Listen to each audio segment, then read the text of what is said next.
പ്രമുഖർക്ക് നമസ്കാരം.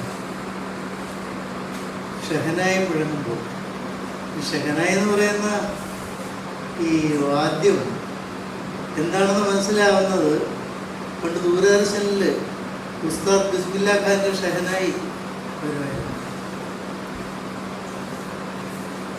ഈ പണ്ട് സൂര്യ ഫെസ്റ്റിവലിലാണ് തോന്നുന്നു ബിസ്മില്ലാ ഖാൻ ഷഹനായി, അദ്ദേഹത്തിൻ്റെ ഷഹനായി വാദനമുണ്ട്.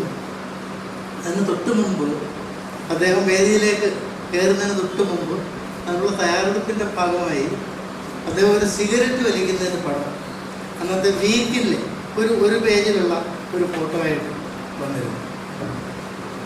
അപ്പോൾ അന്ന് എൻ്റെ ഒരു സുഹൃത്ത് പറഞ്ഞ കമൻ്റുണ്ട്, ഇയാളൊക്കെ ഈ ഷഹനായിയൊക്കെ പ്രത്യേകിച്ചും ഈ ഒരു ശ്വാസം ഉപയോഗിച്ചുള്ള ഈ പുള്ളിയൊക്കെ ഇങ്ങനെ സിഗരറ്റ് വലിക്കുമോ? അപ്പോൾ ഒരു ഷഹനായി വാദകൻ മോശപ്പെട്ട ആവുന്നു എന്നുള്ള പരാമർശം പിന്നെ സുധാകര സാറ് നടത്തിയിട്ടുണ്ട്, അവതാരിക നടത്തിയിട്ടുണ്ട്. അതുപോലെ തന്നെ ഈ ഒരു ഷഹനായി വാദകൻ മാത്രമല്ല, ഇപ്പോൾ അയാളുടെ തലമുറയിൽപ്പെട്ടവരും അതുപോലെ ആയിക്കൊള്ളമില്ല എന്നുള്ളതിന് ഈ ബിസ്മില്ലാ ഖാൻ്റെ ഈ മകൻ തന്നെ തെളിവാണ്. കാരണം ഒരിക്കൽ ഈ ലോകത്തിങ്ങനെ ഈ നാദാ വിസ്മയം തീർത്ത ഈ മജിക്കൽ ഷഹനായി കാണാൻ വേണ്ടി ഒരു പത്രപ്രവർത്തനായിരിക്കണം അല്ലെങ്കിൽ വളരെ അടുപ്പമുള്ള ഒരാൾ വന്നപ്പോൾ ഈ ഷഹനായി ഇല്ല, അതാ മകൻ അത് ഒരുക്കി വിറ്റിരിക്കുന്നു, വെള്ളി കൊണ്ടുള്ള ഈ ഷഹനായി. അതൊക്കെ ഈ ഷഹനായി എന്ന് പറയുമ്പോൾ എനിക്ക് ഓർമ്മ വന്ന കാര്യങ്ങൾ ഞാൻ നിങ്ങളോട് പങ്കുവയ്ക്കുന്നേ ഉള്ളൂ. പിന്നെ ഷഹനായി എന്ന വാദ്യത്തിൻ്റെ കാര്യം പറയുമ്പോൾ ഈ നോവലിൻ്റെ ആദ്യാവസാനം നമുക്ക് ഈ ഒരു ഷഹനായി വാദനത്തിൻ്റെ അലവലുകൾ ഇങ്ങനെ മുഴങ്ങുന്നതായിട്ട് തോന്നും. ഈ ഒരു സ്വന്തം പിന്നെ രക്തത്തിലുണ്ടായ ഒരു കുഞ്ഞിനെ അതിൻ്റെ അമ്മയോടൊപ്പം ഈ ഒരു തോണിയിൽ കയറ്റി, മറ്റാരുമില്ലാത്തൊരു തോണിയിൽ കയറ്റി അവരെ മയക്കി കിടത്തിയിട്ട് ഈ തോണിയിൽ കയറ്റി കടലിലേക്ക് തള്ളിവിടുന്നത്ര ഈ പിന്നെ ക്രൂരനാവാൻ പിന്നെ കഴിയുന്ന ഒരു ഷഹനായി വാദനം. അത് മാത്രമല്ല ഈ പ്രഹ്ലാദിൻ്റെ നോവലിൽ ഉടനീളം പിന്നെ ഈ ഷഹനായി വാദനം അതിൽ ഉടനീളം നമ്മൾ കാണുന്നത് ഈ മനുഷ്യാവസ്ഥയുടെ വിവിധ ഘട്ടങ്ങളാണ്. പ്രത്യേകിച്ച് പാർസികളെ പറ്റി പറയുമ്പോൾ എനിക്ക് അതിനെപ്പറ്റി പറയാനുണ്ട്. എന്താണ് പാർസി എന്നുള്ളതിനെ പറ്റി ചില കാര്യങ്ങൾ മനസ്സിലാക്കാൻ കഴിഞ്ഞിട്ടുണ്ട്. ഈ ബൈബിളിൽ പറയുന്ന പരീക്ഷന്മാർ തന്നെയാണ് പാർസികൾ. ഈ ബൈബിൾ പറയുന്ന പരീക്ഷന്മാർ ഈ ബാബിലോണിയയിലേക്ക് പിടിക്കപ്പെട്ടു പോയതിനു ശേഷം തിരികെ വന്ന് എസ്രായും യെരമ്യാവും അതുപോലുള്ള ആൾക്കാർ അവരെ ശുദ്ധി ചെയ്തെടുത്ത് തിരികെ യഹൂദമതത്തിലേക്ക് കയറ്റി കഴിഞ്ഞുള്ള അവരാണ് പരീക്ഷന്മാർ. അവരൊരു സ്വാഭാവിക കുടിയേറ്റ സമൂഹത്തിൻ്റെ അല്ലെങ്കിൽ അതുപോലെയുള്ള ഒരു പിന്നെ വളർച്ച കാരണം അവർ അന്ന് യേശുവിൻ്റെ കാലത്തെ സമൂഹത്തിൽ ഭയങ്കര ഉന്നത ശക്തികളായിരുന്നു. ശാസ്ത്രിമാരും പുരോഹിതന്മാരും ഈ പരീക്ഷന്മാരും ഈ അന്നത്തെ അമ്മാനിമാർ അതായന്മാർ അതുപോലെ കക്ഷികളായിരുന്നു പരീക്ഷന്മാർ പാർസികൾ. ഇവരുടെ ജീവിതം ഇത് ഈ പാർശ്വത്തിൽ രൂപപ്പെട്ട് വരുന്നത് ഈ ബാബിലോണിലെ ഈ തിരിഞ്ഞെടുത്തെല്ലാം ദൈവങ്ങൾ അവർ ബാബിലോണിൻ്റെ സ്ഥാപകനായിരുന്ന ഇയാൾ നിമ്രോദ് മരിച്ചു കഴിഞ്ഞപ്പോൾ അയാളെ മർദ്ദോക്ക് എന്നുള്ള പേരിൽ വലിയ പ്രതിമ ഉണ്ടാക്കി അയാളെ ദൈവമാക്കി കളഞ്ഞു. അത് കഴിഞ്ഞ് പ്രതിമാരാധനയാണ് അതിന് ഓരോ പ്രതിമയ്ക്കും എത്ര പുരോഹിതന്മാർ, അതിന് ചടങ്ങുകൾ, ചെലവ്. അപ്പോൾ അങ്ങനെ വന്നപ്പോൾ ഈ പൗരോഹിത്യത്തിനെതിരെ വളർന്നു വന്ന മതമാണ്. അത് വിഗ്രഹങ്ങളും മറ്റൊന്നുമല്ല, വെളിച്ചത്തിൻ്റെ ദൈവമായ അപുരാമസ്തയാണ് ഏക ദൈവം, അതിന് ഏക പ്രവാചകൻ. അയാളെ നമ്മൾ സൗരാഷ്ട്രെന്നും പിന്നെ സ്വരാരാഷ്ട്രം എന്നൊക്കെ പറയുന്നുണ്ടെങ്കിലും സൗകര്യങ്ങൾ നമ്മൾ പലപ്പോഴും പിന്നെ ഉപയോഗിച്ചു വരുന്ന വാക്ക് ജരദുഷ്ട്ര എന്നാണ്. ഈ ജരദുഷ്ട്ര ജരദുഷ്ട്ര എന്ന് പിന്നെ വളരെ പ്രശസ്തമായ ചിന്തകനായ നീഷയുടെ ഒരു പുസ്തകമുണ്ട്. അതിൽ ജരദുഷ്ട്ര ചിന്തകളാണ് അതിൽ പ്രതിപാദനം ചെയ്തത്. അവരുടെ അതിൻ്റെ പ്രധാന കാര്യം എന്ന് പറയുന്നത് പാർസികൾ വരാൻ പ്രധാന കാരണം മഹാനായ അലക്സാണ്ടർ പേർഷ്യ ആക്രമിച്ച് കീഴടക്കുമ്പോൾ അന്ന് ലോകത്തിലെ ഏറ്റവും വലിയ സാമ്രാജ്യമായിരുന്നു പേർഷ്യയുടെ ഔദ്യോഗിക മതം ഈ ജരദുഷ്ട്രമായിരുന്നു.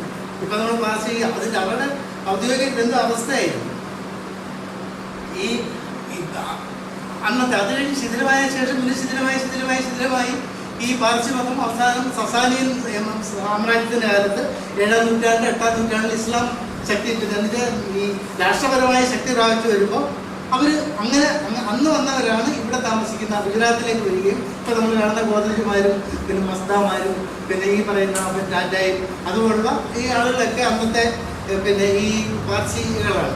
അവർ അഗ്നിയെ ആരാധിക്കുന്നവർ, അഗ്നിയെ അശുദ്ധമാക്കാതിരിക്കാൻ വേണ്ടിയാണ് അവർ പിന്നെ ഏറ്റവും എളുപ്പം ഈ പിന്നെ ശവശരീരം പ്രകൃതിയിൽ ലയിക്കാനുള്ള അഗ്നി അശുദ്ധമാക്കാതെ മാർഗം എന്നുള്ള നിലയിൽ പക്ഷികൾക്ക് കൊത്തി തിന്നാൻ കൊടുക്കുന്നത്. ആ വിവരങ്ങളൊക്കെ ഈ പിന്നെ ഈ മൗനഗോപുരം എന്നുള്ള സംഭവത്തിൻ്റെ ഈ നിശബ്ദതയുടെ ഗോപുരം എന്നുള്ള സംഭവം പ്രതിപാദിക്കുമ്പോൾ അദ്ദേഹം പറയുന്നുണ്ട്. അപ്പോൾ ഒരു പാർസി ജീവിതത്തിൻ്റെ ഈ ഒരു ഉള്ളിലേക്ക് കിടന്ന് പിന്നെ വെളിച്ചം വീശാൻ അദ്ദേഹത്തിന് കഴിയുന്നുണ്ട്. കാരണം അവരുടെ ആചാര അനുഷ്ഠാനങ്ങളെ പറ്റിയും അവരുടെ ജീവിതത്തെപ്പറ്റിയും അവരുടെ ജീവിത ശൈലിയെ പറ്റിയും നിരന്തരം ഇതിനെല്ലാം പശ്ചാത്തലമായി ഒഴുകുന്ന സംഗീതത്തെ പറ്റിയും എല്ലാം വളരെ ഗാഠമായിട്ട് നോവലിസ്റ്റിനറിയാം. പിന്നെ പ്രേംരാജിൻ്റെ ചെറുകഥകൾ തന്നെ പിന്നെ ഒരുപക്ഷെ ഞാൻ ശ്രദ്ധിച്ച ഒരു കാര്യം, ഒരുപക്ഷെ നമ്മുടെ ബാംഗ്ലൂർ ജീവിതം, ഈ ബാംഗ്ലൂർ നഗരത്തിൻ്റെ ജീവിതത്തെ ആസ്പദമാക്കി ഒരുപക്ഷെ രചിക്കപ്പെട്ട ചെറുകഥകളിൽ ഒരുപക്ഷെ കൂടുതലും പ്രേംരാജിൻ്റെതായിരിക്കും. അദ്ദേഹത്തിന് 3-4 സമാഹാരങ്ങൾ ഇതിനോടൊപ്പം വന്നിട്ടുണ്ട്. പിന്നെ അതിലൊക്കെ നമുക്ക് വെളിവാടുന്നൊരു കാര്യമുണ്ട്. അദ്ദേഹത്തിൻ്റെ ഒരു കഥ പറയുന്ന രീതി, കഥ പറയുന്ന ഇപ്പം അടുത്ത കാലത്ത് എനിക്കൊരു പുസ്തകം പ്രസന്റ് ചെയ്യാൻ ഇടവന്നു. അതിൻ്റെ ആ ഒറിജിനൽ റൈറ്റർ അത് സമർപ്പിച്ചിരിക്കുന്ന കഥ പറയുന്ന എല്ലാവർക്കുമാണ്. കഥ പറയുന്ന എല്ലാവർക്കും ഈ കഥ പറയാനുള്ള ശേഷി നല്ലതുപോലെയുള്ള ആളാണ് ഇദ്ദേഹം. ഈ കഥ പറച്ചിൽ വലിയ വലിയ കഥ പറച്ചിൽ ലോകത്തിൻ്റെ നമ്മുടെ കഥയുടെ പുറത്താണ് നീങ്ങുന്നത്. എല്ലാം ഇപ്പോൾ നമ്മുടെ എല്ലാം നിത്യചര്യകളെല്ലാം തന്നെ കഥ ഒരു വലിയ കഥാലോകത്തിന് പുറത്താണ് നീങ്ങുന്നത്. ഇപ്പോൾ നമ്മളിപ്പോൾ നമ്മുടെ പൗരാണികമായ എല്ലാത്തരം സാഹിത്യവും നമ്മളെ ഓരോ ദിവസവും സ്വാധീനിച്ചുകൊണ്ടിരിക്കുന്നു. നമ്മുടെ പേരുകൾ പോലും അത്തരം പിന്നെ സാഹിത്യത്തിൻ്റെ വളരെയേറെ സ്വാധീനമുള്ള ഒരു സംഭവമാണ്. അപ്പോൾ എഴുത്ത് എന്ന് പറയുന്നത് അത്തരം ഒന്നാണ്. എഴുത്തുകാരനും പിന്നെ പക്ഷേ ഈ എഴുത്ത് നിലനിൽക്കും.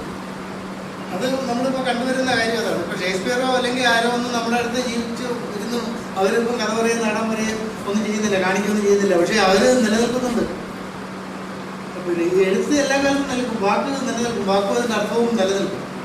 അതുകൊണ്ടാണ് ദൈവം വചനമാണ്, ദൈവം വചനം സത്യമാണ്. അതായത് ചുരുക്കി പറഞ്ഞാൽ സത്യം എന്നുള്ള സംഭവമാണ് ഈ പിന്നെ എഴുത്തിൻ്റെ ആധാരം എന്ന് പറയുന്നത്. നമ്മൾ എത്ര ഒരു കഥ പറയുന്ന എത്ര നോൺകഥയാണെങ്കിലും ഇത് നമ്മൾ ഇല്ലേ ഒരു തുള്ളി നേരിന് പലപതി പൊതിഞ്ഞു പല നിറമാർന്ന ചരടുകൾ ചുറ്റിയെ കിട്ടുമെന്ന് കക്കാട് കൊണ്ട് പറഞ്ഞ മാതിരിയാണ് നമ്മുടെ ഇതിൻ്റെ അവസ്ഥ. ഈ ഒരു നേര് അതിലുണ്ട്. ആ നേരാണ് കഥാകാരൻ പറയുന്നത്. അത് ജീവിതത്തിൻ്റെ നേരാണ്. അപ്പോൾ ഈ പ്രേംരാജ് നമ്മുടെ മുമ്പിൽ അവതരിപ്പിക്കുന്ന എപ്പോഴും ജീവിതത്തിൻ്റെ നേരും നേർക്കാഴ്ചകളുമാണ്. അത് വളരെ കൃത്യമായി വളരെ ലളിതമായ ഭാഷയിൽ വളരെ സങ്കീർണതകളൊന്നുമില്ലാതെ നിഗൂഢതകളൊന്നുമില്ലാതെ അവതരിപ്പിക്കുകയും നമുക്ക് പിന്നെ ഇതെല്ലാം വായിച്ചു കഴിഞ്ഞാൽ നമുക്ക് ചിന്തിക്കാനുള്ള ഒരു സ്പേസ് അദ്ദേഹം അവശേഷിപ്പിക്കുന്നുണ്ട്. നമ്മളവിടെ പിന്നെ പെട്ട് പോകുന്നൊരു സ്ഥിതിയുണ്ട്. ഈ ആരുടെ അപ്പോൾ ഇത്തരം ഈ ഒരു കഥപറച്ചിലിൻ്റെ ഒരു വലിയ അന്തരീക്ഷം സൃഷ്ടിക്കാൻ കഴിയുന്ന ഒരു മികച്ച കഥാകാരനാണ് എന്ന് പ്രേംരാജ് പിന്നെ എന്ന് ഞാൻ പറയുന്നത് അദ്ദേഹത്തിൻ്റെ സുഹൃത്തായതുകൊണ്ട്. അദ്ദേഹത്തിൻ്റെ സുഹൃത്തായത് തന്നെ അദ്ദേഹത്തിൻ്റെ എഴുത്തിനെ അറിഞ്ഞതുകൊണ്ടാണ്. ഞാൻ പ്രേംരാജിൻ്റെ എഴുത്തിനെയല്ല ഈ കഥ എഴുതിയ ആളിനെ പറ്റിയാണ് പറയുന്നത്. അല്ല പ്രേംരാജ് എഴുതിയ കഥയെ പറ്റിയല്ല. ഈ കഥ എഴുതിയതുകൊണ്ടാണ് പ്രേംരാജ് അല്ല പ്രേംരാജിനെ പറ്റി പറയേണ്ടി വരുന്നത്. അപ്പോൾ എഴുത്തിൻ്റെ ഒരു ശക്തിയും ഫലവും ഒക്കെ അത് തന്നെയാണ്. അതിപ്പോൾ നമ്മുടെ കൺമുമ്പിലുണ്ട്.